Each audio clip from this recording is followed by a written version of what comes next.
Maligayang pagbabalik po, latest weather update po muli tayo ngayong hapon nga po or magagabi po ng Biyernes, no?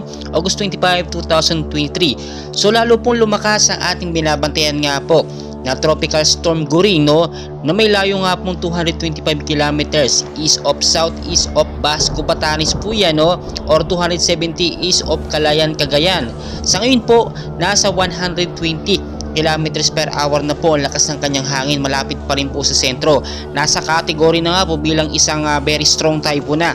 Ito nga pong si Bagyong Goring.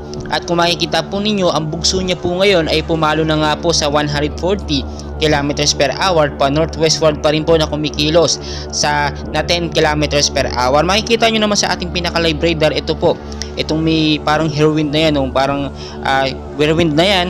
Yung may araw na yan, nakikita natin yung malapit sa Central Luzon natin, yan po ang nagbibigay ngayon ng malakas sa pag-uulan sa ilang bahagi nga po ng Metro Manila sa Luzon. Nakataas po ang storm signal number 1 hanggang number 3 sa bandang Metro Manila po at ilang bahagi po ng Luzon at sa Visayas, Mindanao. Makikita nyo meron pang dalawa na binabantayan tayo, pero dito muna tayo sa Bagyong Goring. Tingnan nyo mabuti kung gaano siya kalapit, no, sa ating bansa dito sa Luzon. Central Luzon po yan. At ngayon talaga nanalansa siya. Sa ibang bahagi ng Metro Manila hindi pa masyadong nararamdaman, pero in-expect po natin mamayang gabi po magbibigay po yan ng malakas po na pag-uulan sa ilang bahagi po ng Metro Manila.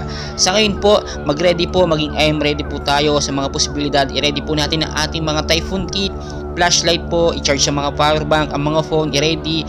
Dahil pagka nagkaroon ng malakas sa pag-uulan, may kasamang hangin po yan, posible pong mawalan ng kuryente, no, at mawalan tayo ng power supply. Ganun din po sa mga lugar na mabababa. Umiwas po kayo dyan kapag alam yung tuloy-tuloy ang pag-uulan, dahil siyempre kakatapos ng mga nakaraang super typhoon, di ba? Naranasan natin ng malakas sa pag-uulan tapos nagkakabaha talaga. Ngayon pa lang mag-ready na po kayo, nagpapaalala na po ako, no, para hindi po tayo mahirapan bandang huli. Pati po sa mga lugar na matataas, especially po yung mga bandang Baguio, no, diyan po nagkaroon ng patuloy na pag-ulan, lumalambot ang lupa at pinagmumulan po ito ng last night. Maging ready po tayo sa mga posibilidad, no, dahil never and ever po natin mapipredict ang galaw po ng panahon. Kung narito po sa Central Luzon, itong si Bagyong Goring, pwede po magbago yan.